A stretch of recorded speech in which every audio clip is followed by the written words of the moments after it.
Well, the Israeli military spokesman says the 4 released Israeli hostages are now in Israel. Hamas has named the 4 Israeli women. Well, they named the 4 Israeli women on Friday and has released the list of 200 Palestinian prisoners set to be released by Israel later today. The group says 70 of those Palestinian detainees would be deported outside Gaza and the West Bank. Well, let's just cross to Hagari. Daniel Hagari, the IDF spokesman, speaking live there. Hostages after 477 days in Hamas captivity. Liri Elbag, age 19. Naama Levi, age 20. Karina Arayev, age 20. Daniela Gilboa, age 20. 4 IDF soldiers who were all abducted by Hamas from Nahal Oz on October 7th, 2023. Today, we salute and embrace them and their families as they reunite just now after so long.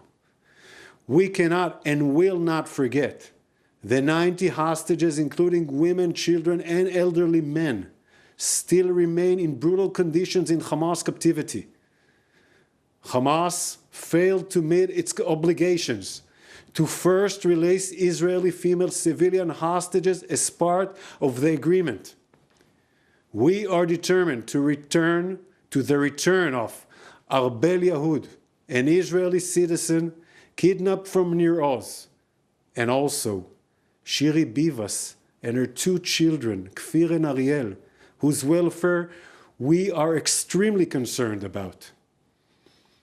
We appreciate and thank the efforts of all international mediators, United States, Qatar, and Egypt, and we expect them to make sure Hamas stands in accordance with the agreement. IDF troops will continue to be deployed and operate and to do everything to protect the citizens of Israel. Our mission is not over until every single hostage comes home. אני אענה עכשיו על שאלות בעברית. שאלת חדשות 12. מה ישראל מתכוונת לעשות על ההפרה של חמאס עם ארבל יהוד? אנחנו מחויבים לחזרתה של ארבל יהוד. All right, that was the IDF spokesperson, Daniel Hagari, speaking there live. Shirley, he said that the IDF will continue to do everything to protect the citizens of Israel and that the mission is not over until every single hostage comes home. Yes, the same message that we heard earlier from the commissioner of Israeli police, because the idea is that there has been some, we've heard of doubts, criticism, and fears that the deal will not be able to go all the way to the end of the process. Well, because as well, what we've been hearing is also criticism, about the release of certain prisoners. Well, what they're saying now, all of the Israeli security officials, they're saying that they take one thing at a time. The deal should be completed because all the hostages must be released. And at the same time, security issues are also being addressed, basically telling the population, do not be worried, everything's under control. We're taking this all the way to the end. First thing is having the hostages released. That's the Israeli viewpoint. Of course, the Palestinians see the Palestinian prisoners and the ceasefire and the humanitarian aid, but the Israelis are telling their population, the security officials telling their population, we're going to the end of this. Everyone has to be released. That will be the end of the mission. And at the same time, do not be worried. We're securing you as well. There won't be any attacks. We're really 100% on that front as well. And as far as some people have been asking security officials saying, are you concerned about the people who will be released? They're saying, we'll see that later. The goal now is to get this deal to the end of it. All right. Thank you for that, Shirley. Stay with me. We're just going to cross to Tel Aviv, where our correspondent Noga Tarnopolsky is standing by. Noga, I wonder if you can hear me. What's the latest of what you're hearing from the Israeli side?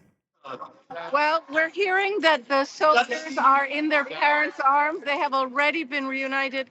Their mothers and fathers were waiting for them at the same base that they were kidnapped from on October 2023. And here in Hostages Square, we've just finished a ritual that's become very familiar at the end of these sort of very emotional events here. in which a member of the families forum, the families of hostages, they stand up on the stage and they read aloud the name of every single hostage still being held in Gaza, alive and dead, and then the crowd responds now. The aim being, bring them home now. There is really a very large crowd. Thousands of people have gathered here.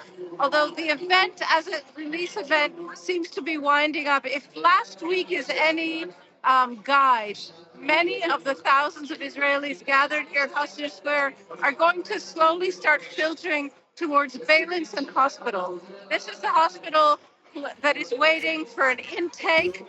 This is the hospital all along that was planned to welcome these freed hostages so long as they were in basic good health.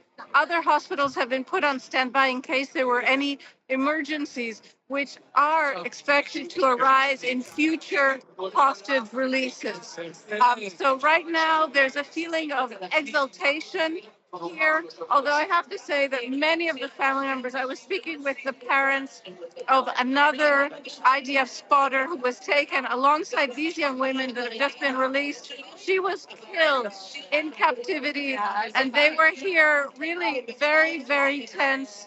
Her body's still being held, and I think we should, really with very mixed and difficult emotions. That kind of anxiety is also felt here throughout the crowd, and we could also perceive it in the words of the IDF spokesperson, who insisted that this mission will not be completed until all the hostages come home.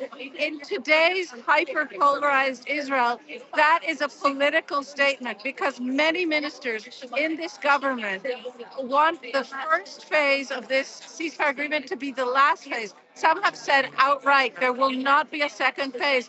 And were that to happen, 60 or so Israeli hostages, 65, would still remain in Hamas hands at the end of this first phase.